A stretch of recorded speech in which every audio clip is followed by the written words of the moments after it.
Est-ce que tu te sens malheureux dans ta relation? Ça se peut que ce soit ta vision du couple qui en soit la cause. Je t'explique. Beaucoup de personnes ont tendance à croire que c'est à leur partenaire de les rendre heureux, de répondre à leurs besoins et de faire en sorte qu'ils se sentent en sécurité dans leur relation.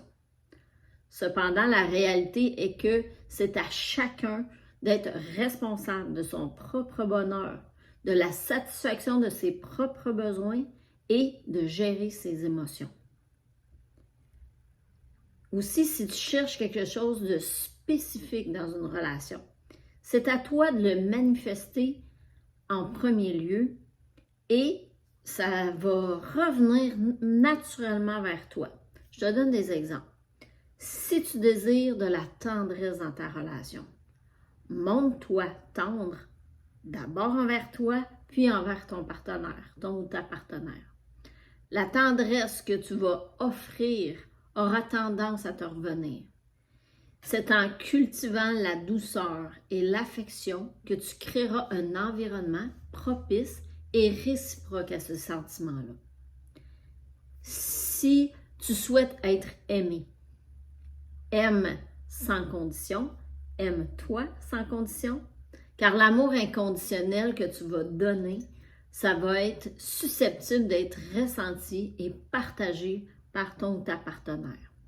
En aimant sincèrement et sans attendre, tu favorises l'épanouissement et l'amour au sein de ton couple. Si tu cherches la confiance, montre-toi digne de confiance. D'abord en développant ta confiance en soi et en étant honnête avec toi en premier lieu, puis avec ton ou ta partenaire. Sois fiable et respectueux envers toi et envers l'autre. En agissant de manière intègre et en tenant tes promesses, tu vas encourager la confiance mutuelle et ça va renforcer les fondations de ta relation.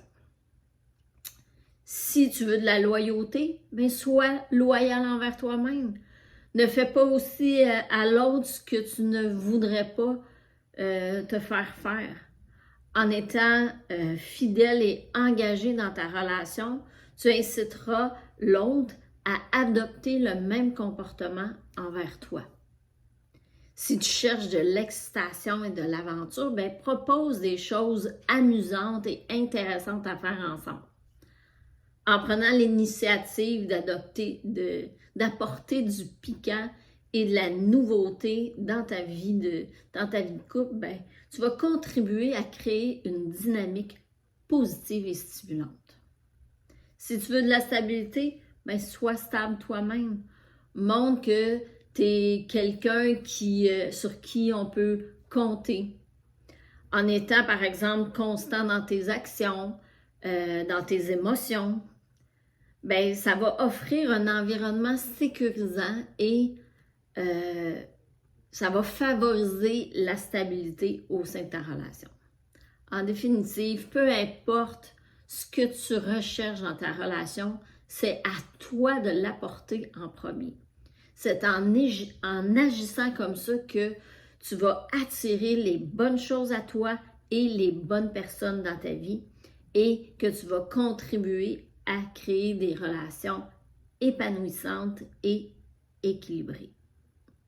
Si tu n'arrives pas seul à retrouver cet équilibre-là dans tes relations, je t'invite à prendre un rendez-vous avec moi. C'est complètement gratuit pour le premier rendez-vous. Tu vas trouver le lien sous la vidéo. Et on se voit très bientôt.